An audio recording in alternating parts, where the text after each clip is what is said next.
Retire ஆயினேன். Okay. Retire ஆகி இப்போ ஒரு 6 ஆடு கைவசம் இருக்கு. ஃபாரின்ல கூட சமைச்சல் கிடையாதுன்னு சொல்றாங்க. ஓகே. நம்ம குடிச்சிட்டு இருக்க குட்டியே 10 கிலோ இருக்கும். Okay okay. எல்லாம் மிருகமா தான் நிற்கும். வரிக்கு கொடுத்தா நமக்கு இது லாபம். நமக்கு வெயிட் கெயின் வந்து ரொம்ப ஜாஸ்தியா இருக்கும். மினரல் மிக்சர் சேர்த்துக்குவோம். மினரல் மிக்சர், குரோவிஃப்ளெக்ஸ் இந்த மாதிரி. அப்புறம் அந்த நோய் எதிர்ப்பு சக்தி இதுவெல்லாம் கொஞ்சம் நல்லா. மருந்துலாம் 6 மாசத்துக்கு ஒருக்கா கொடுப்போம். ஊசி போட்டுக்குவோம். தடுப்பூசி என்னெல்லாம் போட்டுருங்க? சேர்ந்து ரத்தத்துல சேர்ந்து தாடா வீங்கிரும். ஓகே. வணக்கம் ஐயா. தங்கள் பெயர்? இளங்கோ. ஐயா, நம்ம பண்ணை எங்க அமைஞ்சிருக்கீங்க? நம்ம பண்ணை வந்து திருப்பூர்குடி பக்கம் ராஜபுதூர் அப்படிங்கிற இடத்துல அமைஞ்சிருக்கு. சரி, ஓகேங்க. எத்தனை வருட காலமா நீங்க ஆடு வளர்த்துட்டு இருக்கீங்க? ஆடு ஒரு 10 வருஷத்துக்கு மேலேயே வளர்த்துக்கிட்டு இருக்கேன். முதல்ல ஊர்ல வீட்டுல வச்சிருந்தோம். ஓகே. வீட்டுல ஒரு 40 ஆடு வரைக்கும் இருந்துச்சு. ஓகே. அப்புறம் பணிச்சுமை காரணமா கொஞ்ச நாள் ஆடை நிறுத்தியிருந்தோம். ஓகே. பழையபடி இப்போ ஒரு 6-7 வருஷமா பழையபடி ஆடு வச்சிருக்கேன். 6-7 வருஷமா நீங்க பண்ணை முறையில வளர்த்துருக்கீங்க. சரி, ஓகேங்க. நம்மகிட்ட மொத்தம் எத்தனை ஆடுகள் இருக்கீங்க? இப்போ ஒரு 100 ஆடு. மொத்தம் 100 ஆடு இருக்கு. எண்ணிக்கையில் மொத்தம் 100 ஆடுக்கு. தாய் ஆடுகள் எத்தனை, கிடா எத்தனை? தாய் கிடான்னா ஒரு 60க்கு மேல பெண்ணாடு இருக்கும். பெண்ணாடு இருக்கு. பிறகு பெரிய கிடா ஒரு 7-8 இருக்கும். ஓகே. மீதி எல்லாம் சின்ன குட்டிகள் இருக்கு.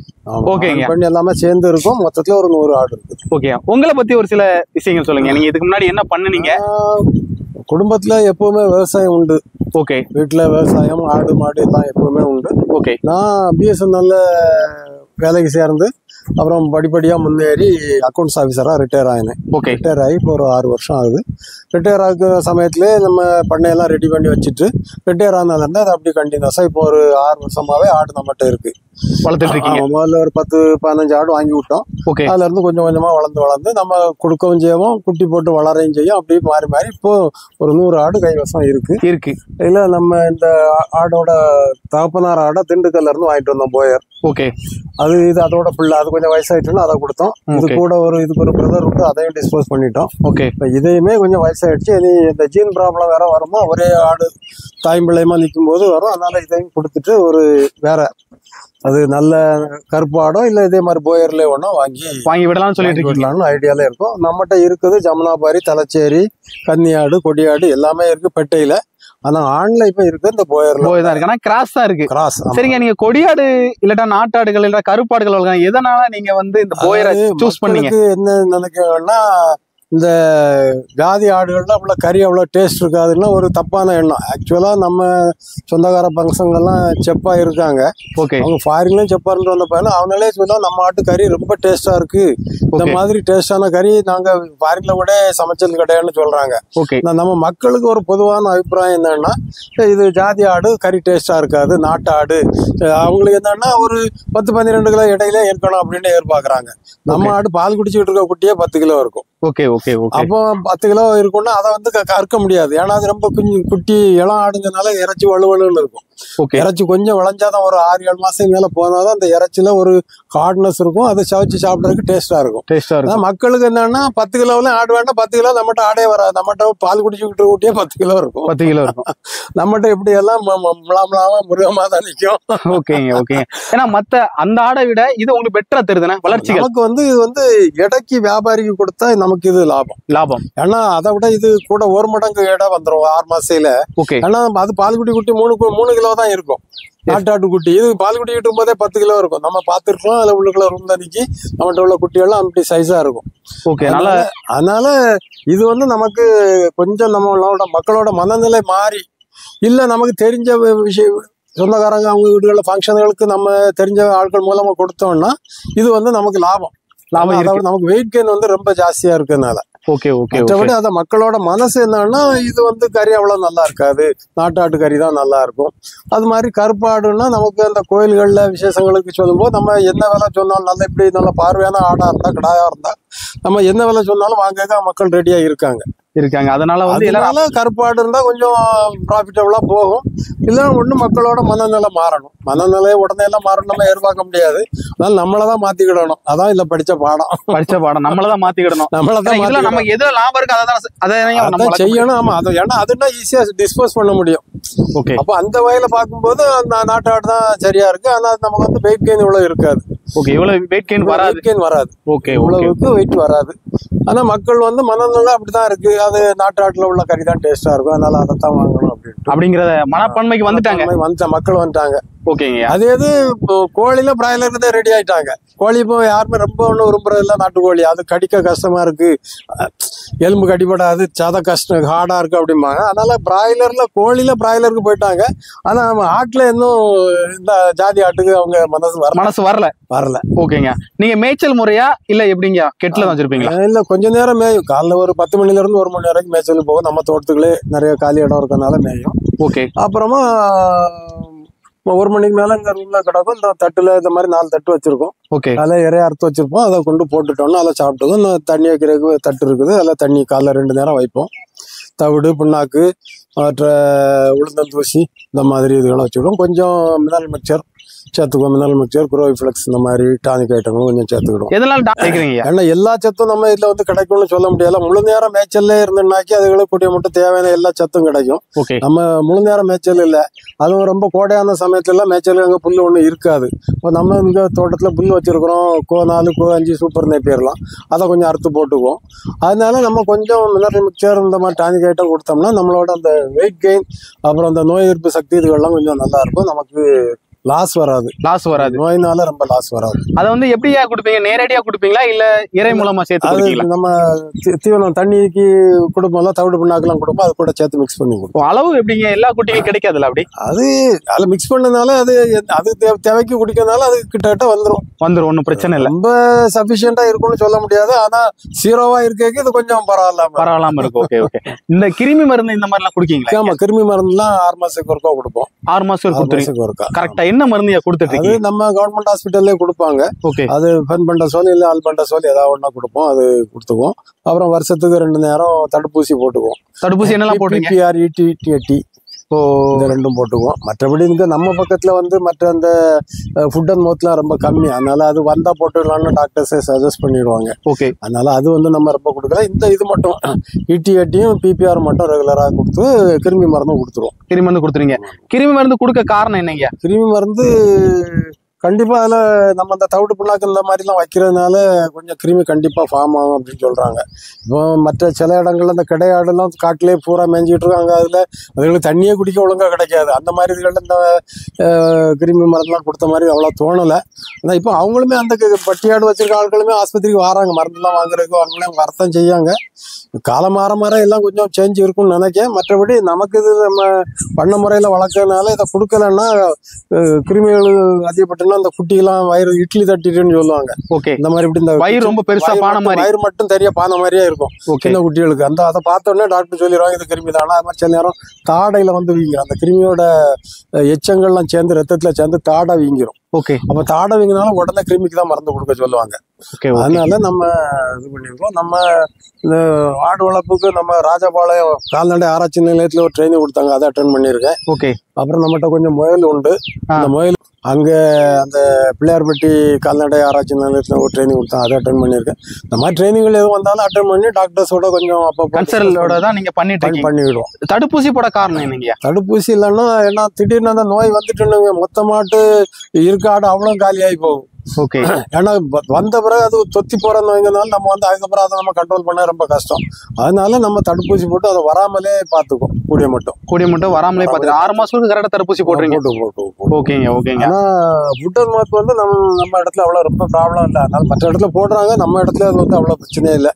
அதனால FMD மட்டும் நம்ம தடுப்பூசி இதுவரை போட்டது இல்லை. டாக்டர்ஸுமே சொல்லலை இந்த பக்கம் ஏதாவது வந்துன்னா நம்ம அதுக்கப்புறம் போடலாம் அப்படின்னாங்க. இதுவரைக்கும் இந்த வருஷம்லாம் கடுமையான மழை தான். அப்பவும் கூட இந்த ஏரியால அந்த தொந்தரவு இல்லை. 20 ஆட்டுல சேர்த்து வளர்த்து ஆரம்பிச்சோம். அப்பப்போ அதை டிஸ்போஸ் பண்ணி காசா இருந்தா கொஞ்சம் கையில காசு நிறைய இருக்கும், கொஞ்சம் வேலை குறையா இருந்திருக்கும். இப்ப என்ன ஆடு நிறைய சேல்ஸ் ஆகாம நிறைய வந்ததுனால ஆடுகளுக்கு தீவனம், மற்ற பசுந்தீவனம், மற்ற அடர் தீவனம்னு சொல்லி நமக்கு செலவு ஜாஸ்தி ஆகிட்டு இருக்கு. மற்றதோட பண்ணையோட ஒர்த்து கூடுது. ஆனால் நமக்கு வந்து கூடுதலாக வேலைக்கு ஆள் வைக்க வேண்டிய இருக்கு.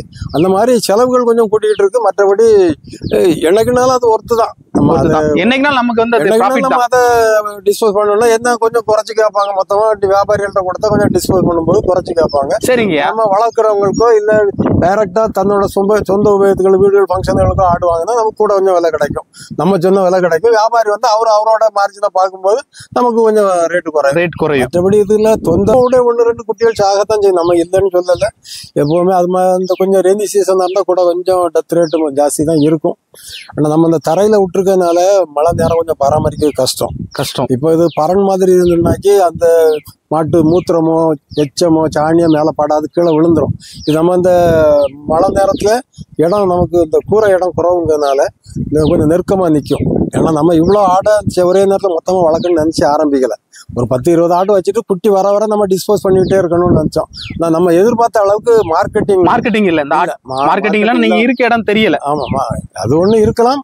அதனால என்ன மொத்தத்துல மார்க்கெட்டிங் வரதுனால நம்மகிட்ட குட்டி அதிகப்பட்டதுனால நமக்கு அந்த இட வசதி இடம் குறைவா இருக்கிறதுனால மழை நேரம் மட்டும் கொஞ்சம் பராமரிக்க கஷ்டம். அதனால எப்படி கொஞ்சம் மழை நேரத்துல கொஞ்சம் டெத் இருக்கதான் செய்யுது. அதனால நம்ம எந்த தொழில் செய்தாலும் அதுல கொஞ்சம் நஷ்டம் வரத்தான் செய்யும். அதனால அது வந்து நம்மள தாக்குற அளவுக்கு ரொம்ப கஷ்டம் இல்ல போயிட்டு இருக்கு. சரிங்க, இப்போ வந்து நம்ம வீடியோ பார்த்து யாராவது உங்ககிட்ட வந்து ஆடோ குட்டி கேட்காங்கன்னா நீங்க எதெல்லாம் கொடுப்பீங்க? எந்த டைப்ல கேட்டாலும் கொடுக்கலாம். பெரிய ஆடு கேட்டா கொடுக்கலாம், குட்டி கொடுக்கலாம், ஆண் கேட்கலாம், பெண் கேட்கலாம். எந்த வகையில எந்த வயசுல உள்ள கேட்டாலும் கொடுக்கலாம். ஏன்னா நம்மகிட்ட எல்லாமே நிறைய இருக்குது. ஓகே. பெரிய தாயாடும் நிறைய இருக்குது. ஓகே. மாதிரி சின்ன குட்டிகளும் 2 மாச குட்டி 3 மாச குட்டி நம்மகிட்ட நிறைய இருக்கு.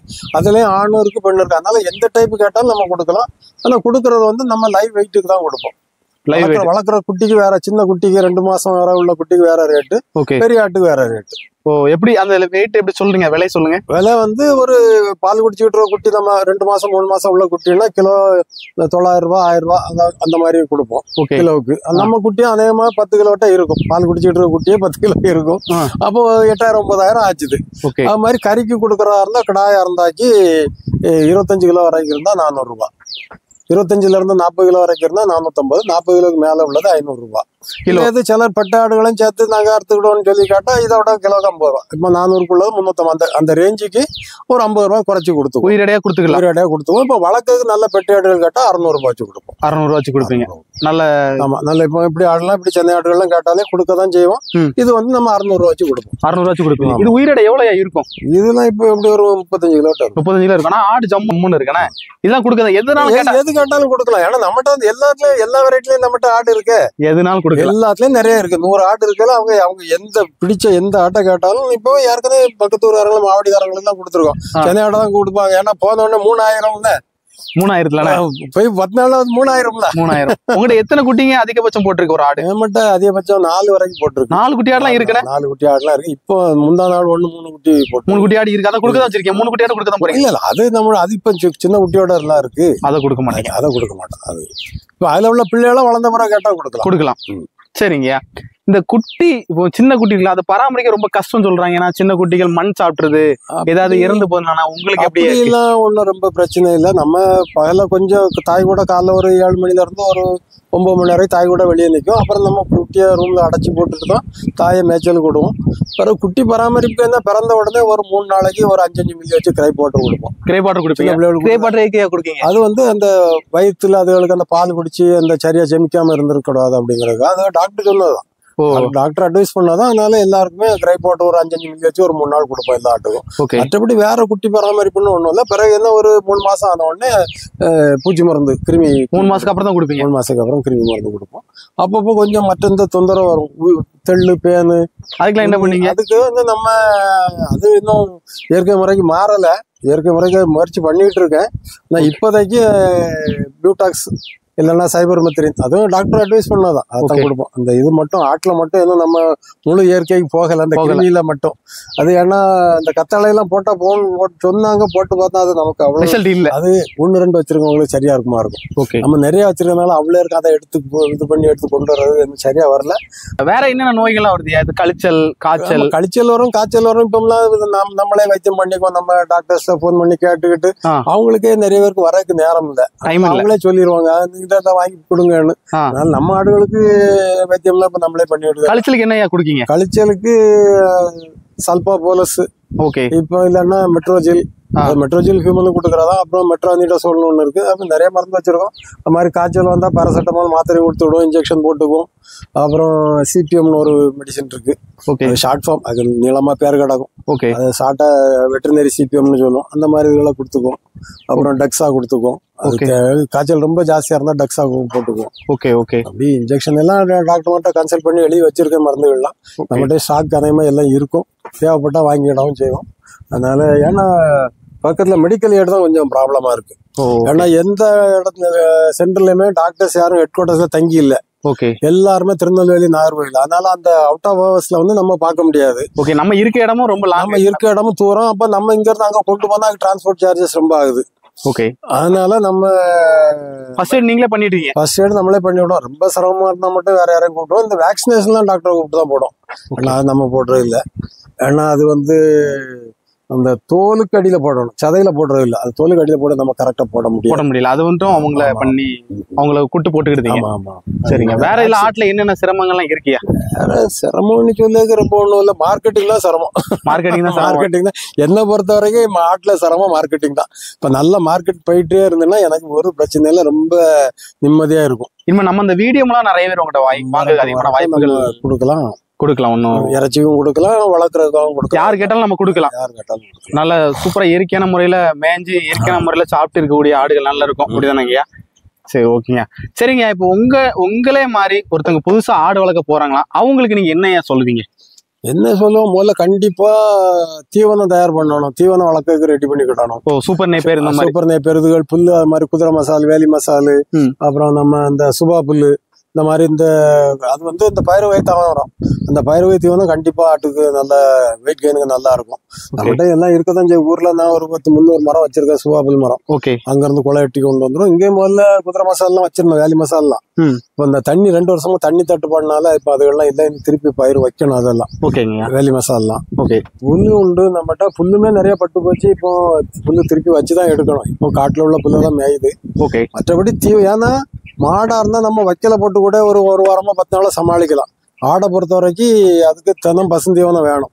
அதனால பசுந்தீவனத்துக்கு வாய்ப்பு இல்லாதவங்க இல்ல ஒண்ணு அட்லீஸ்ட் சில இடங்கள்ல இப்போ நம்ம சாத்தூர் இருந்தார் அந்த பக்கம்லாம் விலைக்கே வாங்கலாம். இப்போ அந்த அகத்தி புல்லு, அது அகத்திக்கீரை, அது இதெல்லாம் கெட்டா மார்க்கெட்லயே கொண்டு வச்சிருக்காங்க. அதை கூட வாங்கிடலாம். ஒரு கூட அடர் தீவனத்தை போட்டு சமாளிக்கலாம். அப்படி பசுந்தீவனம் நம்மகிட்ட இல்ல, விலைக்கு வாங்க முடியாதுன்னு இடத்துல ஆடு வளர்க்கறது வந்து பிராக்டிகலா லாபகரமா இருக்காது. சரிங்க. கிடா வளர்க்க நல்லதா இல்ல வந்து பெட்டையாடு வளர்க்கறது நல்லதாங்க? அது நமக்கு ஒன்றும் ஐடியா இல்லை. ஏன்னா நம்ம இப்படி பெட்டையாடும் சேர்த்தம் வளர்க்கறதுனால அதை பற்றி தெரியல.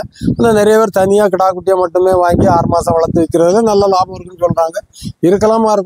நம்ம அந்த இது தெரியும், இது வரைக்கும் அந்த மாதிரி பண்ணி பார்க்கல. அதை பண்ணி பார்த்தாலும் தெரியும் அது எவ்வளவு வெயிட் கெயின் ஆகி எவ்வளவு லாபம் கிடைக்கும்னு சொல்லி அது எல்லாரும் சொல்லலாம். அவ்வளவு கிடைச்சுன்னு சொல்லி. ஆனா உண்மையிலேயே பிராக்டிகலா அவ்வளவு லாபம் கிடைக்கான்னு நம்ம அதை செய்து பார்த்தாதான் தெரியும். செய்து பார்த்தாதான் தெரியும். அது மாதிரி சில விவசாயமே சில இடத்துல பல மரங்களும் சரி, இல்ல மற்ற தானிய வகைகளும் சரி, எல்லா இடமுமே ஒரே மாதிரி ஈல்டு இருக்காது.